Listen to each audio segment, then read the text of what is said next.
dia. Lindo dia. Eita, como é bom acordar e ter um sol assim, né? Eu vi outro dia um sol bonito, maravilhoso, no Irã. E as bombas explodindo. E eu fiquei pensando, Deus faz tanta coisa bonita, e o que fazemos nós, né? Mas para refletir, e vamos refletir muito sobre essas coisas hoje. O mal existe, mas antes vamos iniciar nossa tarefinha com uma oração. Vamos nos acomodar, esperar o povo que está chegando se acomodar. É bom dia. Vamos nos acomodar na cadeira, confortavelmente. Respirar profundamente, sentir essa atmosfera fraterna, serena, de paz, sentir o abraço amoroso dos espíritos amigos que se achegam para esse encontro de reflexões sobre a vida, sentir as emanações amorosas do Cristo, que sempre está a irradiar pelo mundo afora essas energias de amor, disponível a todo aquele que se disponha a abrigar em seu coração o bem, a alegria. Então deixemos-nos cuidar nesse instante, agradecidos a Deus, agradecidos a Jesus, a Maria, nossa mãezinha, a esta casinha de orações que nos permite estar aqui. Muita paz e alegria a todos nós. Que assim seja. Muito bem, parabéns para as mulheres, né? Maravilhosas. Vocês são a essência da humanidade. Vocês podem falar, esse cara tá zoando com a gente. Não, não estamos não. Vocês já pararam para pensar que vocês, mulheres, são o portal abençoado entre o mundo encarnado e o mundo desencarnado? O homem não é capaz de fazer isso. O ser humano, homem, não é capaz de fazer isso, mas vocês são. O espírito, quando vai reencarnar, ele mergulha na carne através do quê? De vocês. Então vocês são o portal abençoado e devemos sim reverenciar todas as mulheres desse mundo, muito mais que aos homens, por razões que um dia a gente pode até tocar nesse assunto, é dolorido. Mas vocês não, carregam em si essa força genuína do amor de mãe. E isso tem um significado muito grande para a própria humanidade.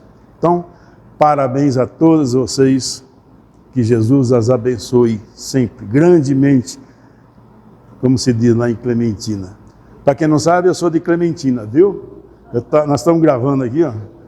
Sou de Clementina nada, eu era de Birigui, passei para Clementina, depois fui embora, paramos aqui. Viagens dessa vida. Muito bem.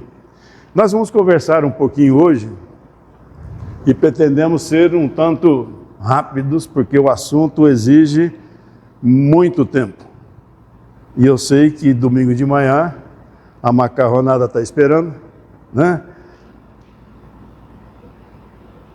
Mas a gente precisa tratar desse assunto. Nós conversamos já em outras oportunidades recentes sobre Deus, sobre os atributos de Deus, uma longa conversa. E prometemos que na sequência nós iríamos discutir se existe realmente o mal. E fizemos essa pergunta. Poucos se atreveram a levantar o dedo e falar não. Outros poucos, sim, existe. A maioria ficou na dúvida, será que tem mesmo? Né? E é desse assunto que nós vamos tratar. Estava conversando com a Clarice agora há pouco, tratar desse assunto não é coisa para 45 minutos, é para muito mais. Mas vamos dar algumas pinceladas para que a gente não fique totalmente sem compreender esse assunto, esse tema, porque ele diz respeito a nós. Quando eu me pus agora há pouco a citar o ser humano homem e coloquei algumas reticências, foi justamente porque os poderes de mando na humanidade, historicamente, é exercido pelo homem macho. E o que nós fizemos desse mundo, né?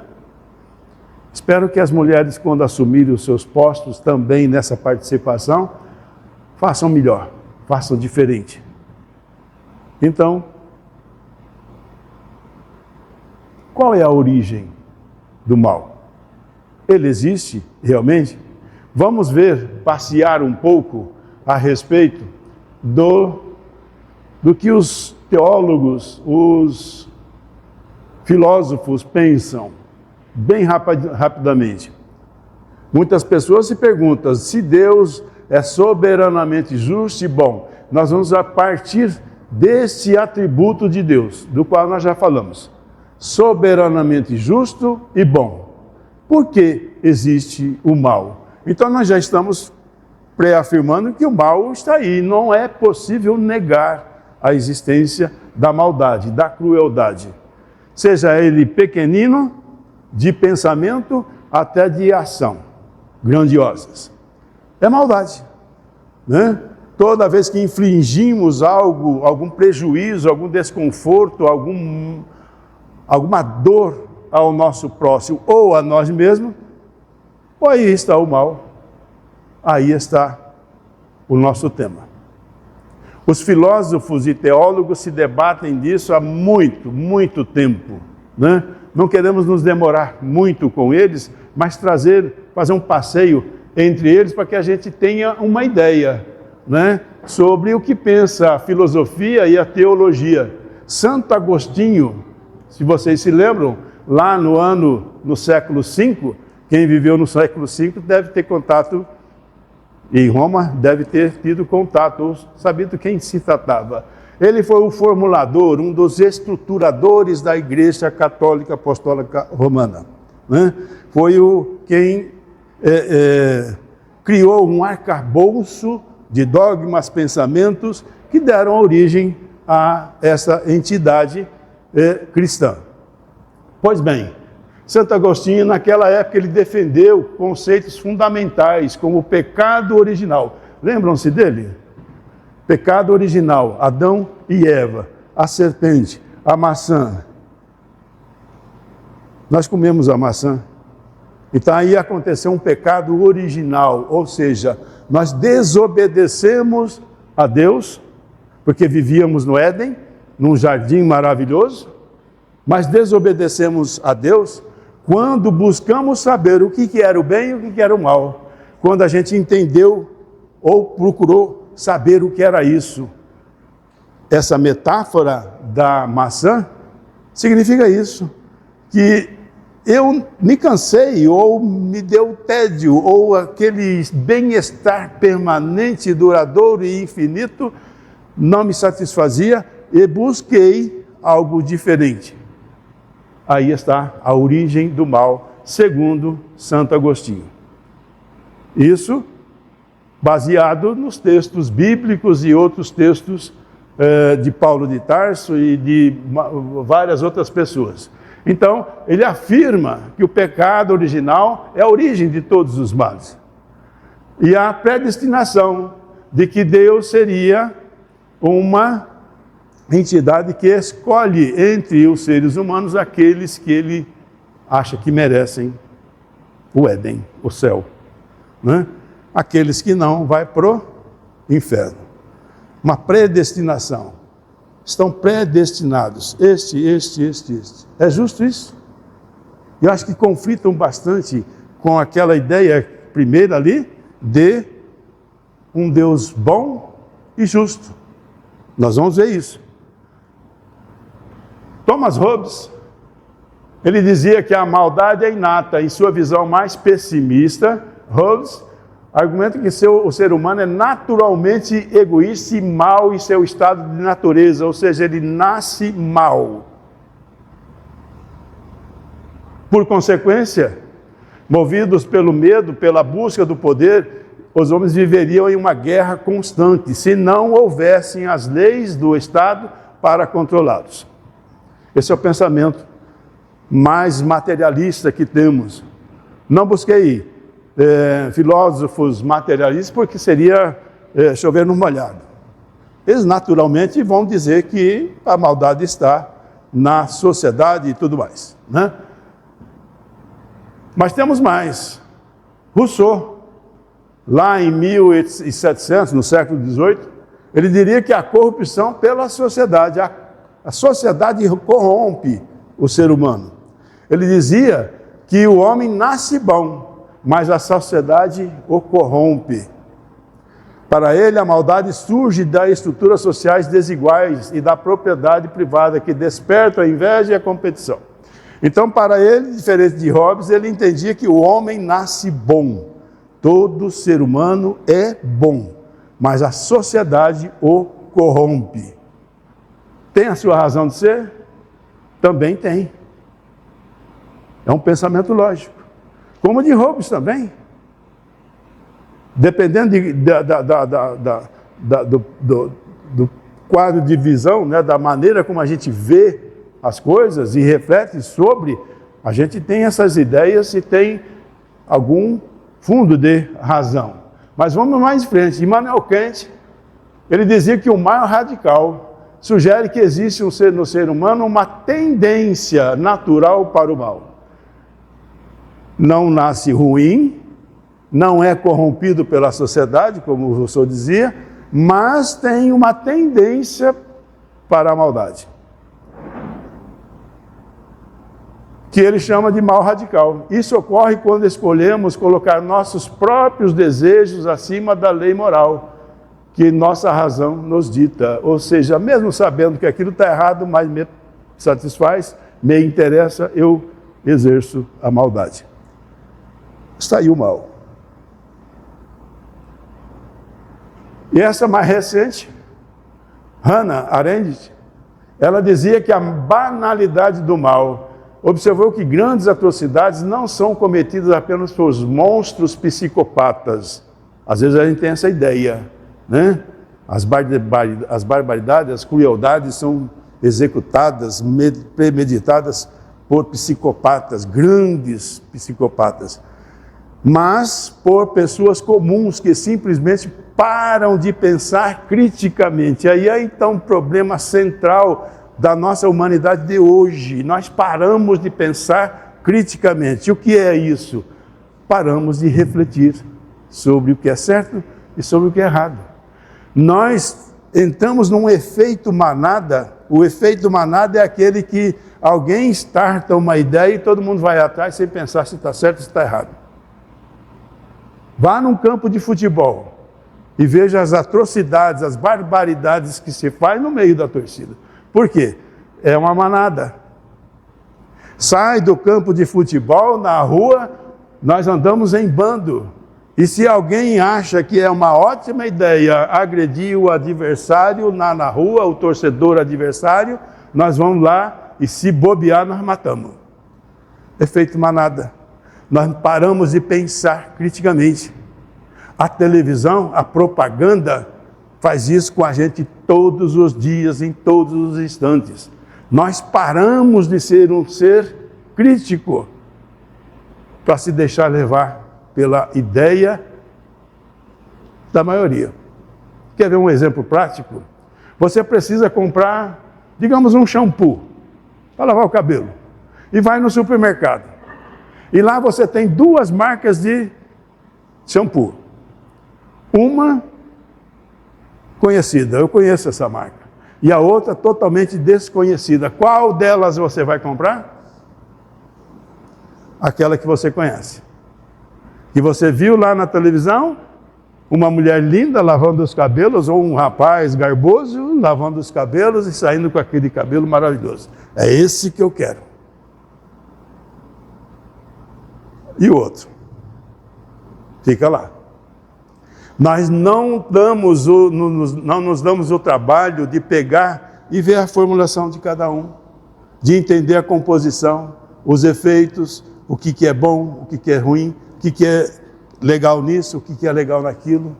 Isso é um pensamento crítico, uma atitude crítica, mas nós temos uma preguiça danada. Então, Hannah tem toda a razão. A gente simplesmente para de pensar criticamente e passa apenas a cumprir ordens dentro de um sistema que foi criado. Sistema político, sistema esportivo, sistema ideológico, o que seja. Cria-se um sistema e nós seguimos como vaquinhas de presépio, atrás das ideias, sem nos dar ao trabalho de pensar criticamente o que é certo e o que é errado. Nós não sabemos o alcance do que é certo e do que é errado, mas já temos capacidade de pensar, de escolher, né? O mal se torna banal quando a reflexão é substituída pela burocracia e pela obediência cega. Esse é o pensamento de Hannah, aqui já no século XX, mais próximo de nós, mais compreensível. De maneira que nenhum deles se ocupou em pensar na existência de vida antes dessa vida e nem tampouco depois. Nenhum deles. O que se aproximou um pouco mais foi Santo Agostinho por conta da sua ligação religiosa. Para ele explicar as coisas, ele tinha que dizer que existe algo para depois da morte. Mas se perguntassem a ele, ele diria, não sei. Não sei o que é. Os dogmas que existem na Igreja Católica, respeitáveis, mas estão simplesmente ultrapassados pela força mesmo das coisas. Como diz Kardec, o mundo mudará moralmente pela força das coisas, ou seja, o desenvolvimento da inteligência humana, o desenvolvimento do caráter humano, do entendimento do que é certo e do que é errado, mais firme, mais poderoso. Isso vai transformando os alicerces do pensamento humano. Mas eles não captaram nada disso. E sem que a gente tenha uma ideia de que existe uma vida antes e uma vida depois, e as consequências disso, e da relação que existe entre o mundo espiritual e o mundo encarnado, nós não vamos compreender. Nós vamos ficar nos debatendo séculos, séculos, séculos, milênios ainda, sem encontrar a origem do mal, sem entender isso. Podem vir os maiores sumidades, não vamos chegar a lugar algum, porque estamos vendo, analisando uma ideia muito ampliada da vida, muito maior, que abrange um lapso de tempo muito maior, através de uma fotografia que representa o nascer e o morrer. Nós queremos descobrir a verdade do mundo vendo uma foto. Mal comparando, é mais ou menos isso. Não vamos conseguir. Kardec vem e traz a doutrina espírita ditada pelos espíritos, ensinadas pelos espíritos, e aí muitas dessas dúvidas, dessas questões se esclarecem. A começar pela origem do mal. Se vocês se lembram, na primeira palestra que a gente fez sobre Deus, tinha um videozinho de uma menininha que ela falava assim, você tem tempo? Então eu vou contar uma história. E é preciso que a gente faça essa ligação para poder entender minimamente a origem do mal. Voltando a lembrar, sendo Deus justo e bom, ele seria a origem do mal? Obviamente que não. Obviamente que não. Não faz sentido alguém ser infinitamente bom e gerar o mal. E dizer, olha, eu vou mandar umas desgraças aí para você se divertir um pouquinho. Não. Não é assim que funciona, né? Origem do mal. Bom, gente, se não der tempo hoje, fica para a semana que vem, tá? Semana que vem não, na outra. Mas nós vamos viajar. O que ensinam os Espíritos? Eles ensinam que o princípio inteligente, que é o que foi criado por Deus, essa consciência, imaginem uma semente bem pequenininha.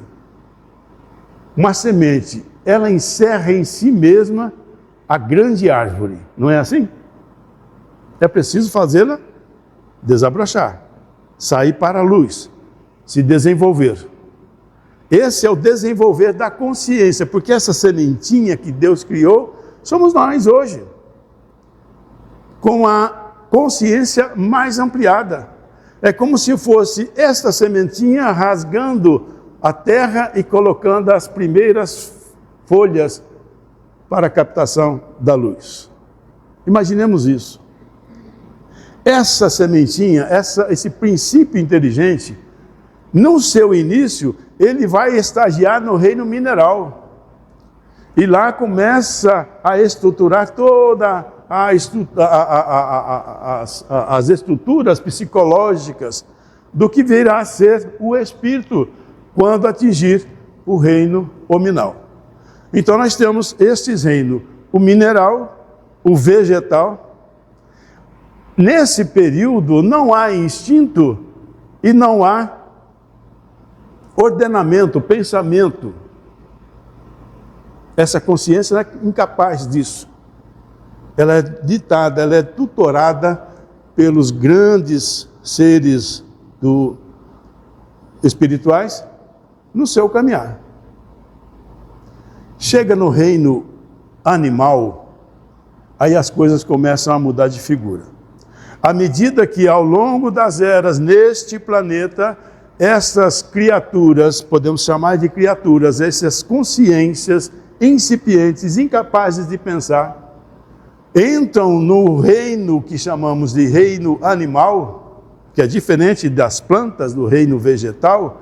Ele começa aí a desenvolver uma coisa chamada instinto. E cada espécie tem os seus instintos, suas características próprias, e se guiam a vida inteira por estes instintos. Não pensam como a gente pensa continuamente.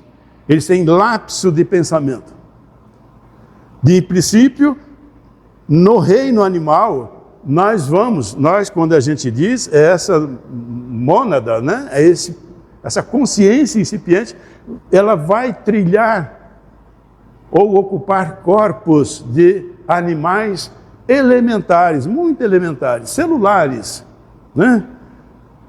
Depois passa na faixa dos animais menos evoluídos, em estrutura corporal e estruturas de pensamento, estruturas de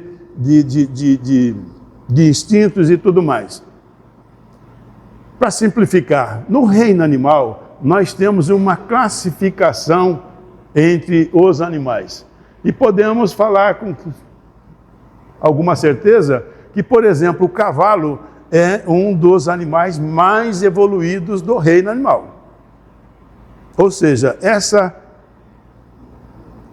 essa consciência que reencarna num animal, cavalo, ela já possui capacidade maior do que aquelas que lhe estão abaixo.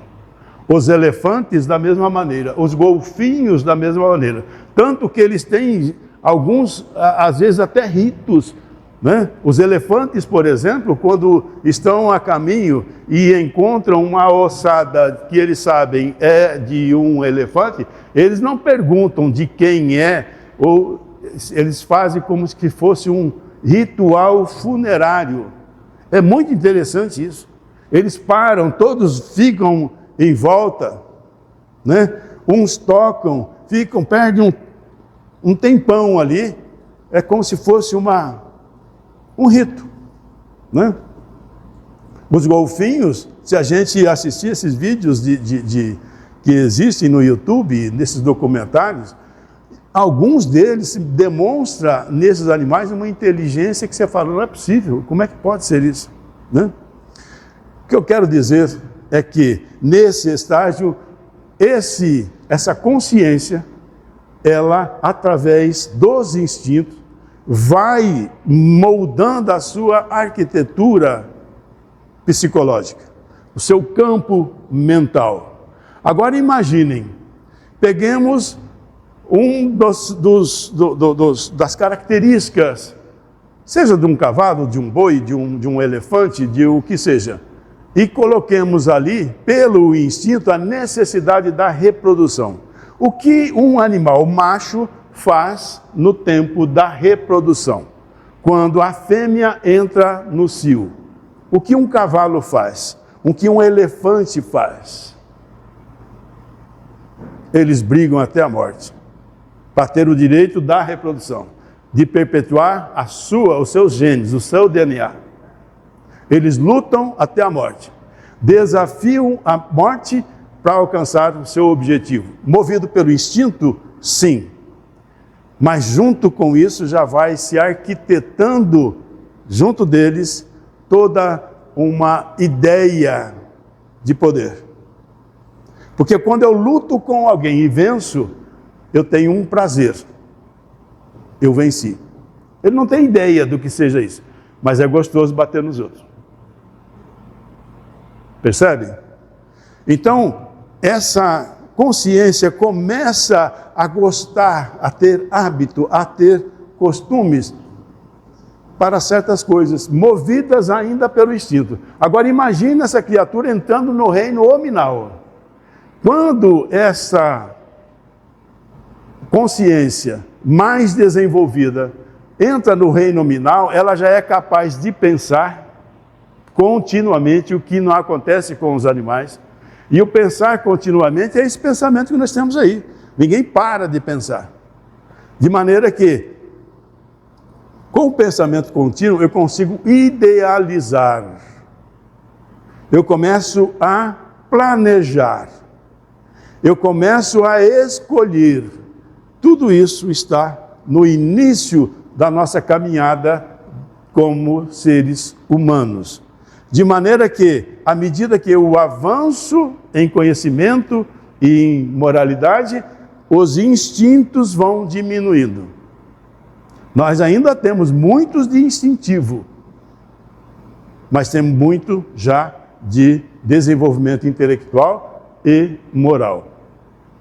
E à medida que esse processo vai se dando lá no início da nossa caminhada entre os seres humanos, mais e mais eu vou tendo a sensação, o hábito, o costume, adquirindo atitudes, modos de pensar que me agradam, que me satisfazem. Começa a gerar em mim uma necessidade de poder, de mandar, de impor. Começa a gerar nessa consciência a noção de propriedade, isso é meu. Como é que se dá isso? Imaginemos. Não sei se dá tempo, gente, mas vai. Imaginemos, você está no fundo de uma caverna. Vocês se lembram como era viver numa caverna na pré-história? Deviam lembrar, porque vocês passaram por isso. Eu passei. Eu não lembro também.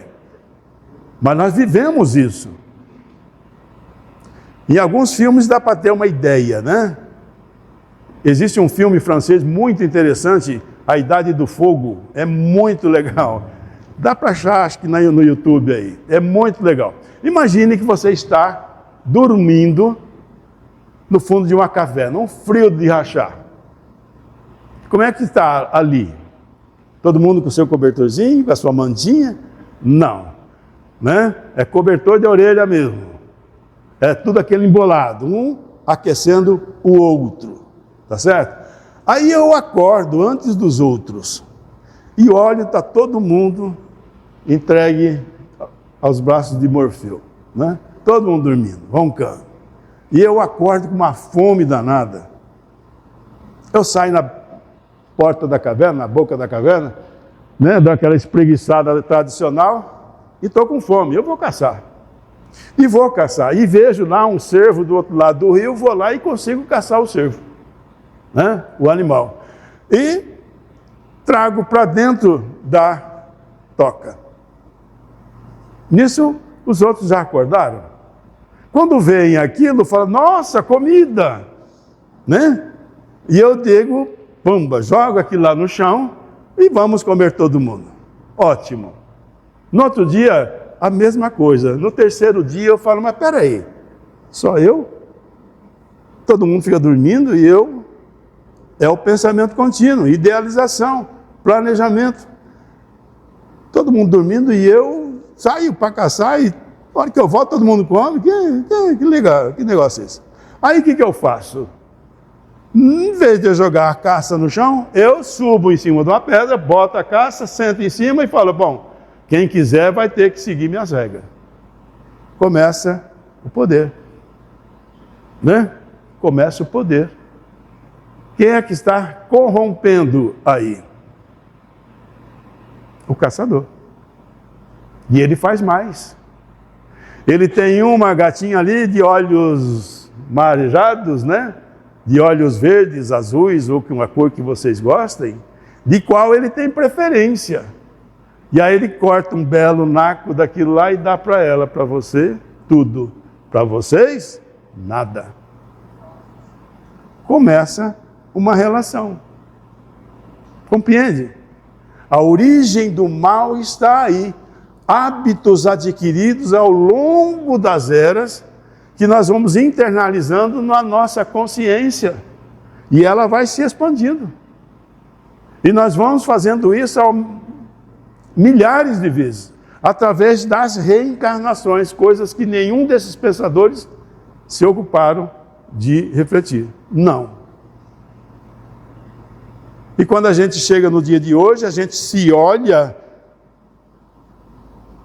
e não percebe a quantidade de hábitos, costumes, né, rituais, meias verdades, verdades inteiras que a gente assimilou ao longo de todo esse tempo e que agora nós temos que desconstruir, porque Jesus chegou e disse, amai-vos uns aos outros. Essa é a saída para a humanidade. Esse é o caminho que nós devemos seguir se quisermos ser felizes. Se aquele infeliz que jogou a caça pela primeira vez tivesse entendido que o que é de um é de todos, não estou falando de socialismo e nada disso não, de política, não. Mas o que é meu deve ser de todos e todos devem respeitar o que é meu. Ou seja, a cada um segundo a sua obra, né? Se no dia seguinte aquelas criaturas que ficaram dormindo não tivessem acordado mais cedo, ô Zé Manel, onde é que você achou isso aí? Vamos junto, eu te ajudo. A humanidade seria diferente. Mas o que fizemos nós? Nós trouxemos para nós os poderes que nos interessam, as armas que nos interessam, para nos sobrepor aos outros. E aí surgiram os impérios, surgiram todas essas coisas, e deu esse mundão que a gente conhece hoje. O que estão tentando fazer Irã, Estados Unidos, Israel, China, esse povo todo? Se sobrepor uns aos outros. Cada um criou uma musculatura, uma forma diferente de pensar, de ver as coisas, e todos eles se engalfinham numa luta inglória, né? É o mundo que a gente vive. E aí a gente pergunta, o mal existe? Existe. Deus que criou? Não. Quem criou? Nós, usando indevidamente os bens que Ele nos deu, a inteligência, o livre-arbítrio, a capacidade de escolha, a razão, o bom senso. Aí Jesus, 2000 anos atrás, dentro de uma programação divina, vem e ensina: amai-vos uns aos outros. Essa é a lei e a maior lei. Cumprimos? Quando nos interessa. Perdão, mas eu preciso falar. Quando nos interessa, nós cumprimos com bom gosto. Mas quando é contrário aos nossos interesses, é difícil de engolir. Aí a gente sofre, né? E aí, como diz Hannah, quem qual é o termo que ela falou? Vamos voltar lá. Psicopata? Esse não sofre. Psicopata, normalmente, você diz todas as verdades na cara dele e ele fica olhando para você assim. E daí? Vou fazer de novo. É assim, né? Mas nós pensamos diferente, fazemos diferente. Nós sofremos quando percebemos que erramos. E isso é um ganho espiritual gigantesco, porque a gente é capaz de reconhecer no minuto seguinte que errou. Está lá gravado na nossa consciência tudo que a gente precisa para diferenciar o bem do mal. E a gente já consegue fazer isso. E qual é a atitude seguinte depois do arrependimento? É a reparação. Então estamos no caminho certo. Mas precisamos firmar o passo, firmar o pé, né? Para desconstruir tanta coisa em nós. E acreditem, tem muita coisa que nós desconhecemos e está ali, guardada, aguardando a sua vez de ser exposta para que as experiências possam lapidar isso e melhorar a nossa qualidade espiritual. Não tenhamos dúvida disso. Por isso, a cada passo, a experiência que a gente precisa. Razão pela qual Jesus diz: Deus não coloca nos ombros mais do que o Espírito possa carregar.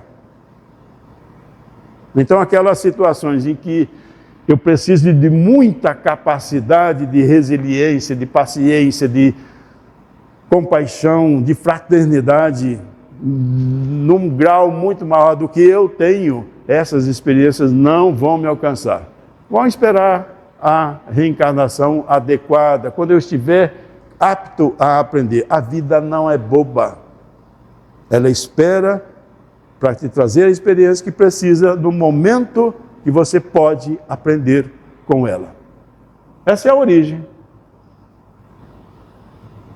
Ninguém pensa assim. Mas como é que pensa o Espiritismo? O mal não é uma força, uma criação, mas uma ausência ou um estágio na evolução do ser. Então, cada um de nós está num estágio evolutivo. Nós erramos e acertamos, sem dúvida. Mas erramos mais ou erramos menos. O que significa esse erro ou essa maldade que nós cometemos? Contra nós ou contra o próximo? Ignorância das leis. Porque tudo, como já vimos em outras oportunidades, tudo é regido por leis divinas, imutáveis. E a gente, seguindo ou se alinhando a essas leis, está tudo bem, caminhamos firmes. Agora, quando a gente afronta essa lei, sofremos, né? Assim, como a escuridão não existe por si mesma, é apenas a ausência de luz, o mal é o nome que damos à ausência do bem, ou à ignorância da lei divina. Toda maldade se baseia nisso. Ignorância da lei divina. Você acha que aquele sujeito, Zé Mané lá, que saiu para arranjar comida, Ele tinha noção disso? Qual que era o mais natural para ele? É usar a oportunidade para se dar bem na vida, né? Digamos assim, como dizemos hoje. O caminho natural seria esse. Mas como ele não conhece, ele desconhece essas leis, ele faz aquilo que lhe dá prazer. Então nós não podemos imputar àqueles que erram como sendo culpados, definitivamente penalizados. Não. Todos nós temos a oportunidade de refazer. Aprendeu?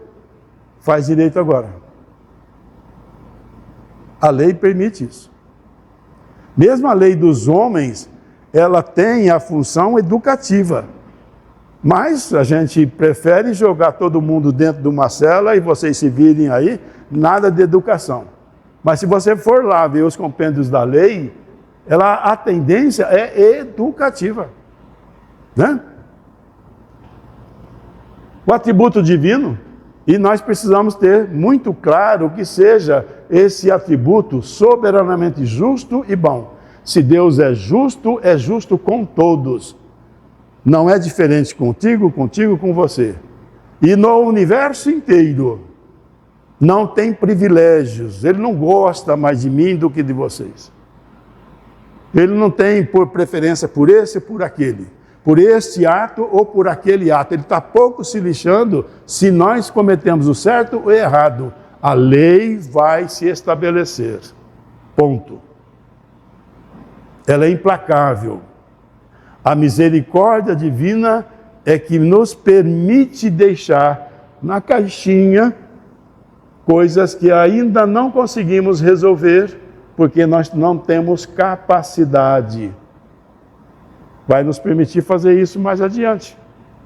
Então, quando a gente fala assim, uma dificuldade hoje vencida, dê graças a Deus, porque uma pior virá. Né? Uma mais pujante. Seja nessa vida ou na próxima. Sinal de crescimento, gente. Sinal de crescimento. Sabe como é que a gente mede, ou pelo menos tem uma ideia, de se a casa está indo bem, se nós estamos fazendo os trabalhos direitinho, ou minimamente, né? É quando algum espírito chega para a gente e fala assim, prepara o lombo, que vem serviço. Né? Significa que o que nós estamos fazendo já está legal, está pronto para fazer coisa maior. Isso é progresso. Né? Então, não nos preocupemos se a nossa vida é um turbilhão. Às vezes a gente não aprendeu e precisa repetir até aprender, ou simplesmente aprendeu, o problema mudou, cresceu, mas eu sou mais forte para vencer. Né? A justiça de Deus é isso. E a lei de progresso. Todos os seres, até as pedras progridem. Até as pedras. Leva bilhões de anos, mas elas mudam de lugar. Levam centenas de anos, mas elas são moldadas pela água, pelo vento, pelas forças da natureza. Tudo muda, tudo progride.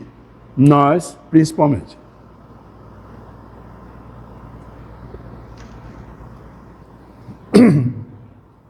Dito isso, nós vamos lá na Gênesis e encontramos essas informações. O homem, devendo progredir, os males são um estímulo para o exercício da sua inteligência.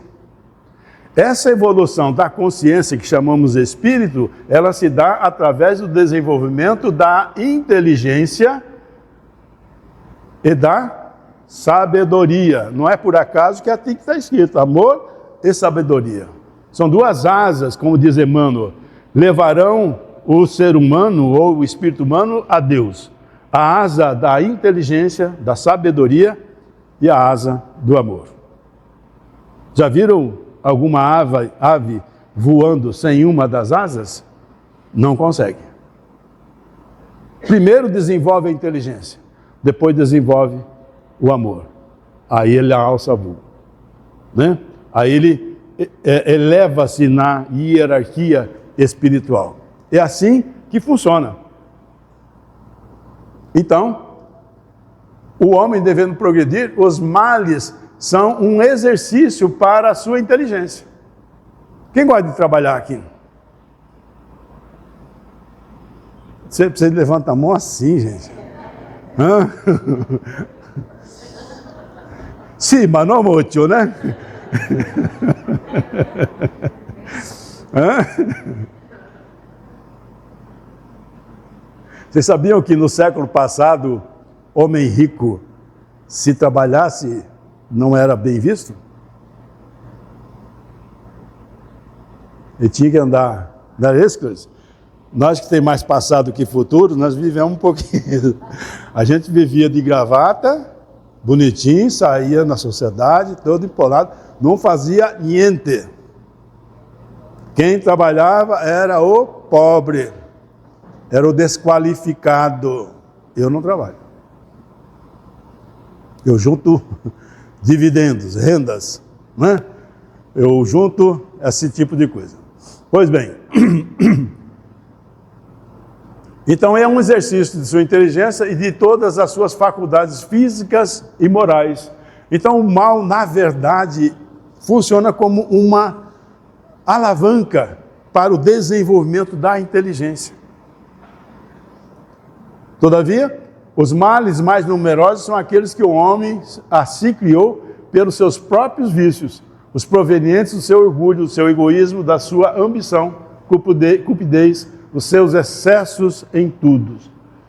Está aí um exemplo ou uma definição mais clara. Quem criou a maldade e a crueldade somos nós mesmos, através desse entendimento egoísta, orgulhoso, né, de poder, de ambição, de cupidez. Portanto, a dor é o aguilhão que impulsiona o homem adiante na estrada do progresso. Se não tivesse dor, sofrimento, o que nós faríamos? Nós não teríamos nenhum avanço. Basta que a gente pense um pouquinho. Você já foi na praia? Qual praia que mais gosta? Guarujá. Mas aquela praia maravilhosa. O que você faz na praia? Coloca o guarda-sol, né? A esteira, a cervejinha ou a caipirinha, bota a esteira lá, vai, né? E deita-se ou senta-se na cadeira debaixo do guarda-sol, aquele sol de rachar mamona e aquela maravilha à sua frente. É bom isso? Bom demais. Aí o gaiato vem, cata o teu guarda-sol e faz assim, põe aqui. Pum. E deixa no sol. O que você faz? Você fica lá achando tudo uma maravilha? Não. Você dá um jeito de ir para o sol, para a sombra. Tem aqueles doidos que, né, passa lá os seus vernizes e deita lá para pegar um bronze. Mas isso aí é por alguns minutos. Isso significa que, se nós não formos atiçados pela dor, pelo sofrimento, que é gerado pela maldade da vida, nós não evoluímos, nós não procuramos coisas melhores, nós não desenvolvemos a inteligência, a perspicácia, a noção das coisas. É o que diz aqui. A dor e o aguilhão é o aguilhão que impulsiona o homem na estrada do progresso. Deus estabeleceu leis plenas de sabedoria, que não tem senão por alvo o bem do ser humano. Se os homens se conformassem rigorosamente às leis divinas, não seria incerto que ele evitaria os males mais pungentes e que, como tal, viveria venturoso sobre a terra. Não há dúvidas disso. Quando Jesus vem e diz, ame o próximo como a si mesmo, ele está dizendo qual é a nossa atitude para que todos nós vivamos em paz. Alguém duvida que esse exercício essa vivência, essa maneira de ser, de viver, não seria suficiente para acabar com todas as guerras, com todas as dores, com todos os sofrimentos? Claro que seria. Tranquilamente. Mas é preciso que todos façam isso. Se não faz, é em virtude do seu livre-arbítrio, sofrendo as consequências. A gente não age assim, nós sofremos as consequências da nossa ação. Lembram? Cada efeito tem uma causa, né? Se amamos e somos amados, a consequência, os somos amados. Tudo tem causa e consequência.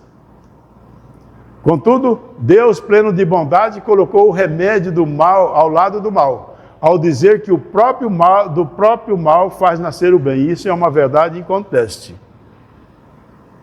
Ao lado do próprio mal faz nascer o bem. Lá em Clementina a gente fala que do couro a gente tira a correia, né? E é assim mesmo que funciona. Espíritos, essas consciências arraigadas na maldade, chega um tempo em que eles não aguentam mais tanta dor e sofrimento. Eles não suportam mais provocar isso nos outros. E aí se voltam para Deus. De alguma forma, eles se voltam sobre o passo, né? O carreiro por onde andaram. Porque não suportam mais. Isso é uma verdade. A gente encontra nas reuniões mediúnicas isso com muita clareza. Muitos espíritos chegam, eu não aguento mais tanta maldade. Eu vivo num mundo de maldade. Vamos conversar. E acontece com todos nós isso. Com todos nós. Chega um momento em que o excesso do mal moral se torna intolerável e faz sentir ao homem a necessidade de trocar de vida. A necessidade o obriga, pois, a se aperfeiçoar moralmente. Não fazer o mal já é o começo do bem. E aí, entramos no estágio em que nós estamos. Nós fazemos mais o bem do que o mal? Ou é equilibrado? Ou fazemos mais mal do que bem? São tudo estágios de cada um. Essa substituição dos hábitos, costumes, está ocorrendo através das nossas experiências comuns, dos nossos relacionamentos. Está ocorrendo. Para alguns dói mais, para outros dói menos. Depende do nível de compreensão dessas coisas todas. Eu conheço, eu sei tudo isso detalhadamente, às vezes não, mas aos poucos eu vou aprendendo. De maneira, resumindo, através do Evangelho, na pessoa que não concebe mesmo o pensamento do mal, e aí serve para a gente refletir qual é a nossa posição, porque quando se trata de pensamento é a intimidade de cada um, né? Que a gente reflita. Em resumo, na pessoa que não concebe mesmo o pensamento do mal, o progresso está realizado. Se eu nem mesmo penso em maldade, isso nem me passa, nem de perto me passa pela cabeça ou tenho essa ideia, o progresso está realizado. Ou seja, eu venci todas as barreiras, todos os hábitos, os costumes, os ritos, as crenças que eu tinha que me levava à maldade. Venci tudo isso. Sou livre de pensamento. Porque o mal é como o fogo. Ele se extingue em si mesmo. O bem, não. Ele se expande. O amor se expande. Quanto mais você dá, mais você tem. Mais se espalha. Então, se eu não concebo mesmo o pensamento do mal, o progresso está realizado. Naquele a quem vem o pensamento, mas repele, o progresso está em vias de se cumprir. Eu penso na maldade, mas eu reprimo, não faço, não levo adiante. Na minha cabecinha ferve, mas eu não realizo. Então o progresso está em vias de se realizar. Porque, como eu disse, a vida não é boba, ela precisa e pede para você provas. Por isso que esse mundo é de expiação e provas. Prove. Você pensa no mal, repele o mal, mas é capaz de resistir ao mal? As experiências então chegam e você tem que provar. Né? Naquele, enfim, que tem esse pensamento e nele se compraz, tem o pensamento, gosta dele e faz. O mal ainda está com toda a sua força. O trabalho está feito. Na outra, está por fazer. Deus, que é justo, considera todas essas diferenças na responsabilidade dos atos e dos pensamentos do homem. À medida que você evolui, consegue vencer essas coisas em si mesmo, a tua responsabilidade aumenta. Porque agora você conhece. É mais responsável aquele que tem a inteligência e a moralidade desenvolvidas do que aquele que não tem, ou tem tacanha pequena. Esse desconhece, aquele conhece. Então, quando você erra hoje, por menor que seja seu erro, é muito mais, digamos, importante ou de responsabilidade do que aquele sujeito que botou lá a comida e falou, agora mando eu na tribo. Ele não sabia o que estava fazendo. Nós sabemos. Boa parte, grande parte. Imagine Jesus fazendo uma bobagem. Por menor que seja. Ele é mais culpável do que eu não sei.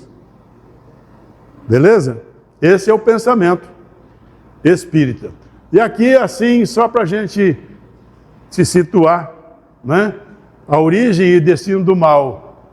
Na origem, na filosofia tradicional, na teologia tradicional, ele é uma queda do pecado original, ou uso da liberdade inadequadamente, né? Para o espiritismo, é ignorância e infância do espírito. Da natureza do mal.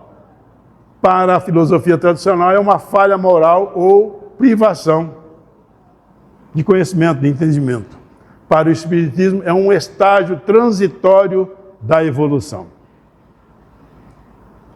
Sofrimento é um mistério para a filosofia tradicional. Ninguém sabe por quê. Alguns entendem que é punição, outros que é mistério de Deus que não é dado a gente intervir. Mas o espiritismo entende que é uma ferramenta de aprendizado e reparação. Solução disso? Ou a graça divina, né? Deus escolhe, esse vai para o céu, esse vai para o inferno e assim por diante, né? Ou o julgamento final, dependendo da religião.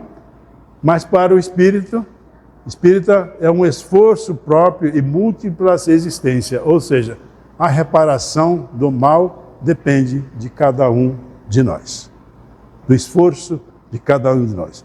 Nós somos responsáveis pelo que fazemos.